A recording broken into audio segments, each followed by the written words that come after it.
Hello, boys and girls, ladies and gentlemen. This is Defub21, and another day, another trailer.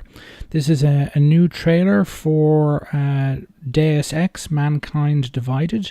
It's simply called Breach Reveal Trailer. Maybe it's some kind of new game mode or something. Know nothing else about it. So without further ado, let's look at the trailer, and then I'll let you know what I think. Toodaloo.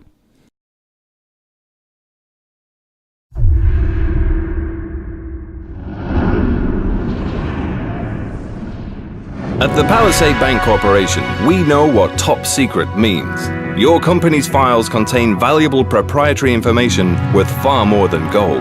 We can help you protect it.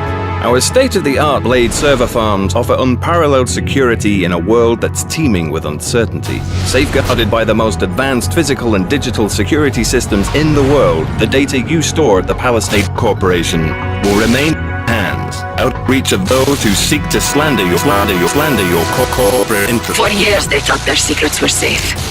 And they were right, until now. Rippers, protecting institutions that seek to hold us back, profiting while the majority get left behind, is the Palisade's #1 priority. Ours is to breach the Blade's overhyped digital defenses and expose the truth. Fire up your neural subnet kits and join the fight.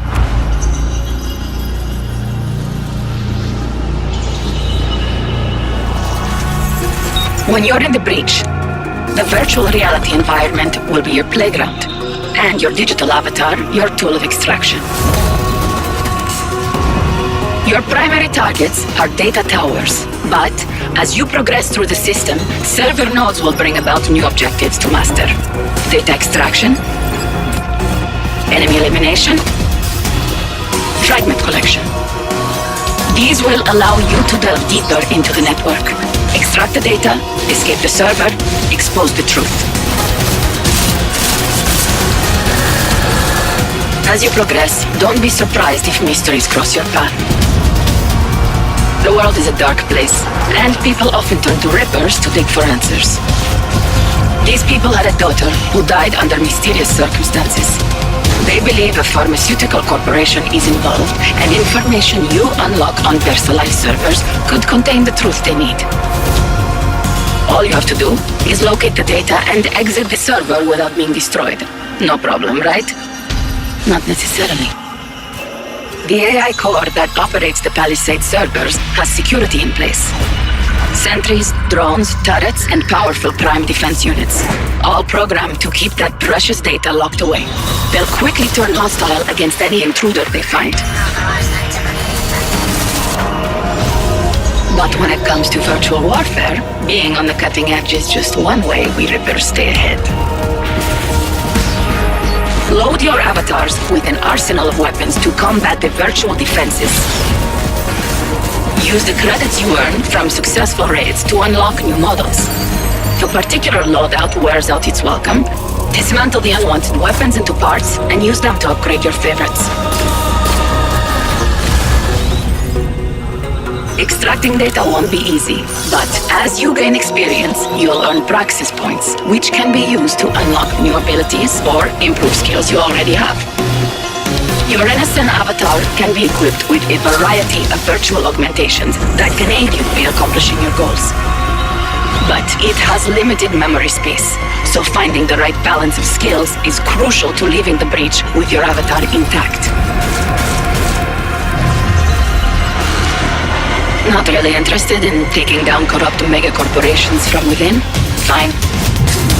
Then compete in challenges against your fellow Rippers. Send them your high score. If they can't beat it, you're awarded extra credits. You've motivated others by showing off your skills.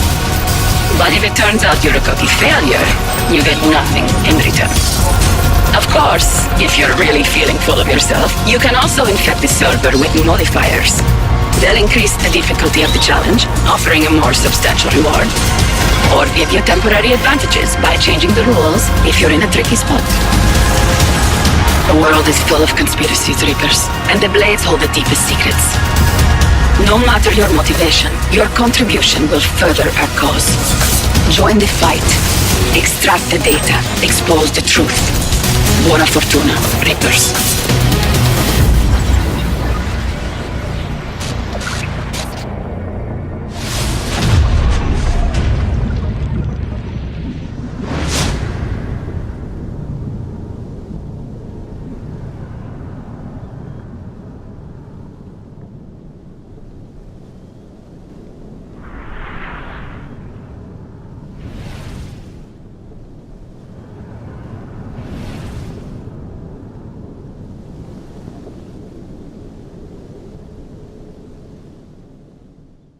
Well, for those who don't recognize this or anything, or don't see the similarities, this breach mode in Deus Ex appears to be Deus Ex's counterpart to Rise of the Tomb Raider's expedition mode. Expedition mode in Rise of the Tomb Raider is basically it's an alternative to multiplayer mode where it's basically single player only, where you play through different classes of challenges, and these challenges there's a number that come with a preset, but crucially people who have a copy of Rise of the Tomb Raider can create their own challenges, and there are these whole packs of cards you can get that basically allow you to change. You can put together a custom mission. You've got cards that give you different mission objectives you can put in. You can put in mission objective 1, 2, 3, 4, 5, and so on, and then you can have various modifiers saying this is what kit you've got, so you can say intentionally give whoever's going to play the challenge very poor equipment, maybe only a bow and arrow as an example, and that will act as a score modifier, increasing the number of points they get for completing each objective. And then you can say, for instance, give them better weapons which would negate certain things but might make a set of objectives easier to achieve. You've got big head mode, there's a whole raft of things. You can make the opposing bad guys much more formidable and so on. The list of them goes on and on. It's nice to have in Rise of the Tomb Raider, and it does, when you've completed the main game, it does give you, the opportunity to play through, to get more out of it, more entertainment hours out of it.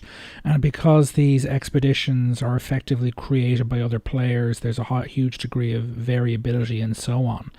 However, it's also an excuse for the creators of the publishers of the game, which like Deus Ex is Square Enix / Eidos, which is to make more money, because you can get these packs for playing through the single player game, and I think for getting achievements and also for getting high scores in the actual expedition mode itself. But it's also a means by which you can Eidos and / Square Enix can make money, because you can also buy the packs for real cash money. And my guess is that this is basically Square Enix / Eidos' attempt to do the exact same thing in Deus Ex. I mean, it looks interesting, and it's got expedition mode has got some genuine entertainment value to it, but it is kind of, it's there to allow for DLC or should I say more specifically microtransactions in what is an exclusively single-player game. Something that I think Eidos of the Western publishers is generally, more dependent on. They don't really have any big multiplayer franchises at Eidos. Hitman's mostly single-player, Deus Ex is single-player, Tomb Raider is single-player, and so on. So this, I think, is to a degree a way for Eidos / Square Enix to kind of squeeze in some microtransactions into without putting them into the single player game, which would probably cause absolute and utter uproar if they did that. So if it gives you a couple hours of extra entertainment, I found the expedition mode in Tomb Raider kind of entertaining enough. It was really kind of take it or leave it for me. I mean, I basically 100%ed every area on the map in the single player campaign in Rise of the Tomb Raider, found all the things to find and got them all and unlocked all the weapons and all the extra kit. So I was pretty much done with the game when it was finished. But particularly if you're someone who you played through the game and you've stuck mostly to the single player story, the main story, you didn't do a lot of the side quests, you didn't go around collecting everything on the map, then you might have wanted a couple more hours of Tomb Raider fun in the expedition mode. Kind of fills that gap, and I'm sure some people really, really like it.